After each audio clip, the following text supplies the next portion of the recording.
Chico, agora vamos a uma pergunta de um pastor evangélico que você deve conhecer porque ele é conhecido em todo o Brasil, comanda um rebanho de fiéis à sua religião de 1.500.000 pessoas aproximadamente. Trata-se do pastor Manuel de Melo. Ele próprio irá fazer a pergunta a você, que foi gravada pelo nosso VT.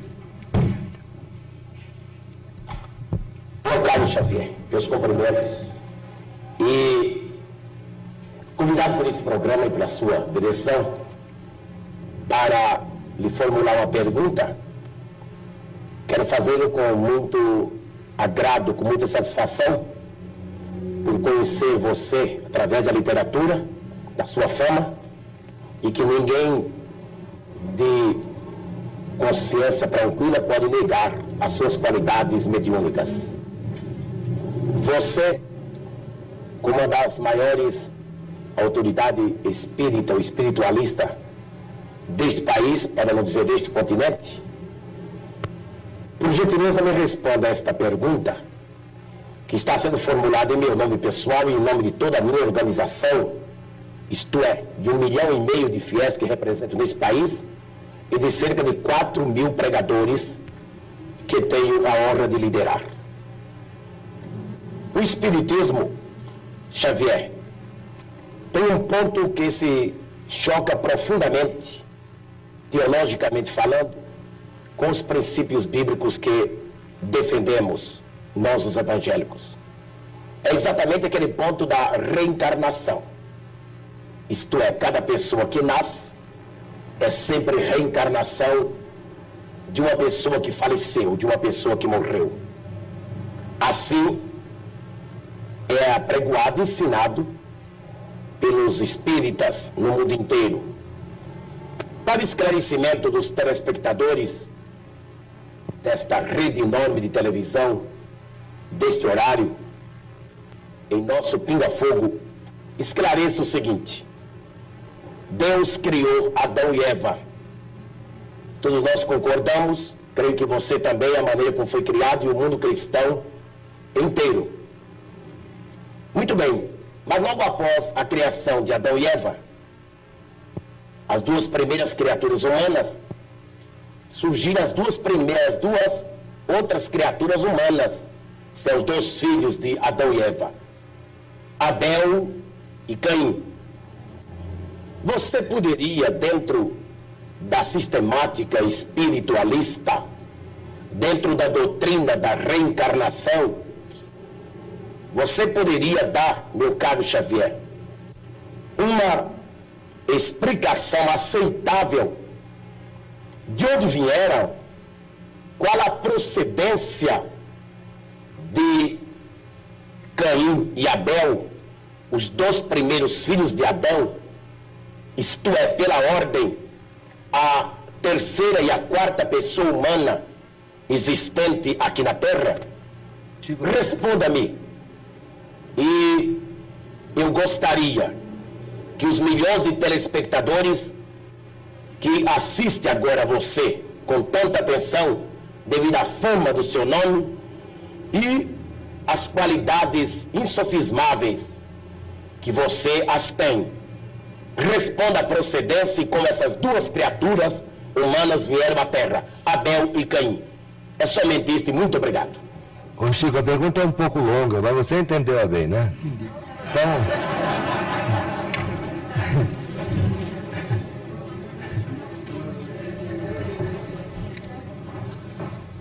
A pergunta do nosso caro amigo, que nos interpela a respeito do texto bíblico, está emoldurada de tamanho carinho que inicialmente nós agradecemos esse tom de fraternidade e ternura humana com que ele emoldura a questão para se dirigir a nós. Muito obrigado ao nosso caro pastor evangélico, senhor Manuel de Melo, que nós todos admiramos como sendo o orientador desse grande e brilhante movimento que é Cristo para o Brasil. mas sem desejar fazer contraperguntas, porque às vezes a contrapergunta não é uma prova de consideração para quem perguntou, mas a Bíblia é o nosso livro santo, livro de todos os cristãos. Nós, os espíritas evangélicos, nos detemos no Testamento Novo para compreender a essência dos ensinamentos de nosso Senhor Jesus Cristo e daqueles que o sucederam, os apóstolos da causa evangélica.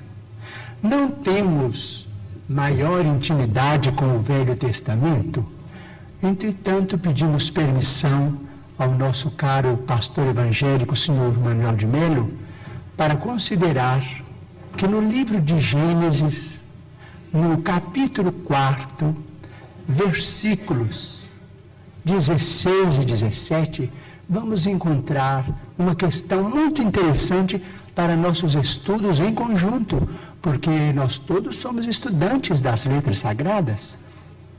O capítulo 4 trata, por exemplo, da união de Adão e Eva para o nascimento dos seus 3 filhos, Caim, Abel e Sete. Sabemos por esse texto, o capítulo 4 do livro de Gênesis de Moisés, que Caim exterminou Abel.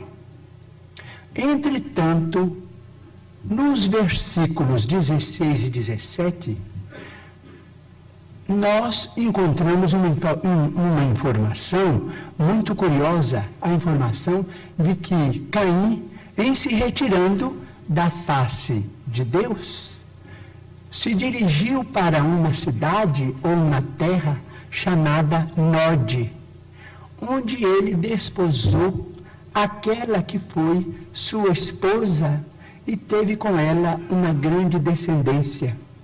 Então, estamos perguntando se determinados textos do Antigo Testamento não seriam códigos que nós precisamos estudar com mais segurança para não cairmos, por exemplo, em contradição do ponto de vista literal. Nós precisamos estudar com técnicos e pesquisadores de história, que nós os temos hoje em todas as direções.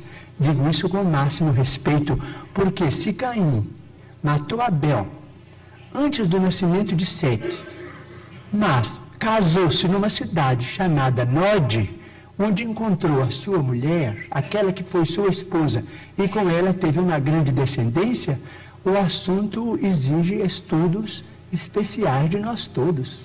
Porque, segundo a criação no jardim edênico, a família inicial teria sido constituída pelas 4 pessoas às quais se refere o nosso caro pastor evangélico, senhor Manuel de Melo: Adão, Eva e os 2 filhos primeiros do casal. Vamos estudar então a questão com respeito à reencarnação. Mas o Manuel de Melo tem que estudar também, né? Todos nós. Então vamos chegar a uma conclusão.